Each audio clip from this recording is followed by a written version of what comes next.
Mimi namuomba mwanamke mwenzangu Rais Samia aje atuzindulie hili daraja.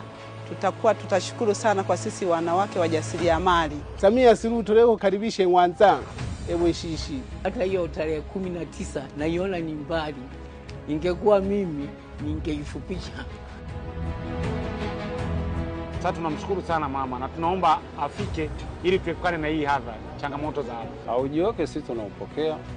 Tukiwa kama wananchi tunasupport afike na sababu anakuja kufungua daraja la kimkakati. Tarehe 19 watu wamesubiri daraja kwa hamu. Watu wamesubiria Mama Samia aje afungue daraja. Mama Samia tulekolomba sana uize utofungule daraja tarehe 19 mwezi wa 6. Tulelomba sana yani byagede mjini raha kweli. Leo karibisha kwa shangwe. Kwa hamu kubwa tulekolomba.